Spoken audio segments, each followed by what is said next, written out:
Audiolibro, el libro tibetano de la vida y la muerte. Primera parte. Vídeo 2. La vida. Capítulo 1.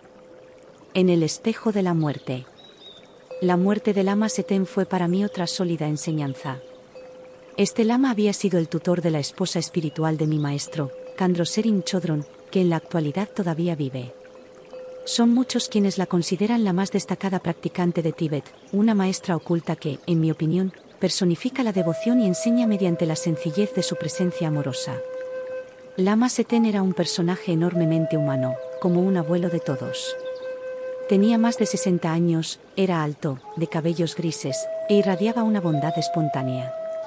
También era un consumado practicante de la meditación, y el mero hecho de estar junto a él suscitaba en mí una sensación de paz y serenidad. A veces me regañaba, y entonces le tenía miedo, pero a pesar de sus momentos de severidad nunca perdía su talante afectuoso. Lama Seten murió de una forma extraordinaria. Aunque había un monasterio cercano, se negó a ir allí, diciendo que no quería darles el trabajo de deshacerse de su cadáver. Así pues, nos detuvimos y levantamos las tiendas en círculo, como de costumbre. Khandro cuidaba y atendía a Lama Seten, puesto que era su tutor. Ella y yo éramos las únicas personas que había en su tienda cuando de pronto el lama la llamó a su lado. Tenía la costumbre de llamarla cariñosamente a mí, que en su dialecto natal significa «tija mía». A mí, le dijo con ternura, «ven aquí. Ha llegado el momento.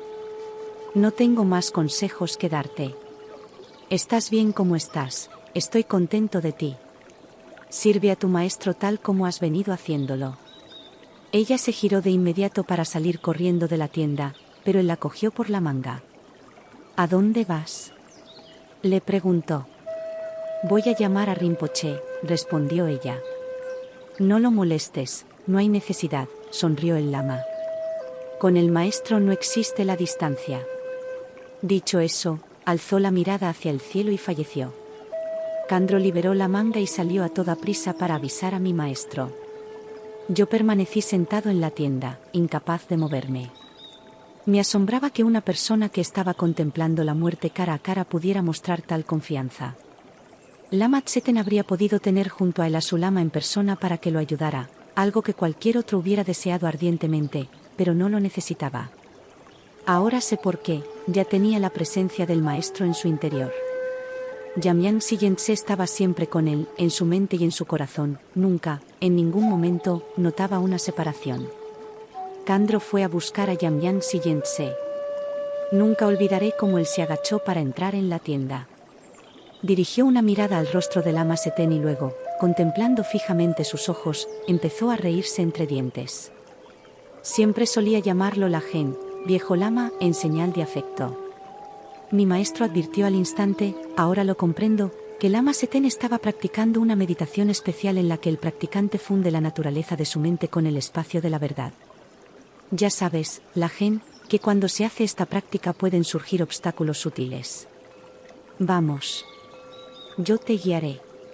Observé paralizado lo que ocurrió a continuación, de no haberlo visto yo mismo, jamás lo habría creído. Lama Seten volvió a la vida. Acto seguido, mi maestro se sentó a su lado y lo condujo en la práctica de Fowa, cuyo fin es guiar la conciencia en los momentos anteriores a la muerte. Hay muchas maneras de realizar esta práctica, y la que utilizó entonces culminaba con la sílaba «ka», pronunciada 3 veces por el maestro. Cuando dijo «ka» por primera vez, oímos que Lama Seten le acompañaba de un modo perfectamente audible. A la segunda, su voz ya no fue tan clara, y la tercera vez permaneció en silencio, nos había dejado. La muerte de Seten me había enseñado el propósito de la práctica espiritual. La muerte de Lama Seten me enseñó que no es insólito que los practicantes de su calibre oculten sus notables cualidades durante su vida. Algunos, en realidad, solo las muestran una vez, en el momento de la muerte. Aunque era un niño, me di cuenta de que había una asombrosa diferencia entre la muerte de Seten y la de Lama Seten, y comprendí que era la diferencia entre la muerte de un buen monje que había practicado a lo largo de su vida y la de un practicante mucho más consumado. Seten murió de un modo corriente y doloroso, aunque con la confianza de la fe, la muerte de Lama Seten fue una demostración de maestría espiritual.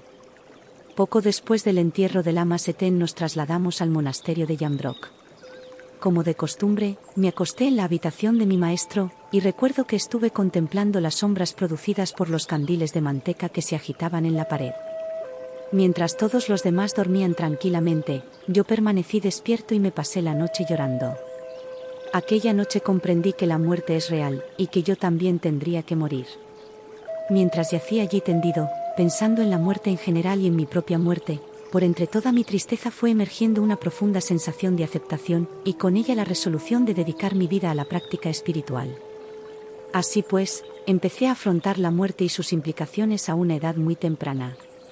Entonces no habría podido imaginar cuántas clases de muerte debían sobrevenir aún, amontonándose la una sobre la otra: la muerte que fue la trágica pérdida de mi país, Tíbet, tras la ocupación china; la muerte que es el exilio; la muerte de perder todo lo que poseíamos mi familia y yo.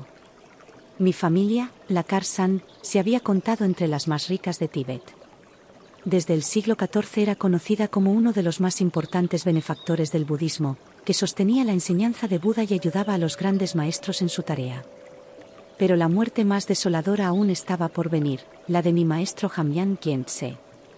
Al perderlo tuve la sensación de que había perdido el fundamento de mi existencia. Sucedió en 1959, el año de la caída de Tíbet. Para los tibetanos, la muerte de mi maestro fue un segundo golpe demoledor. Y para Tíbet señaló el fin de una era.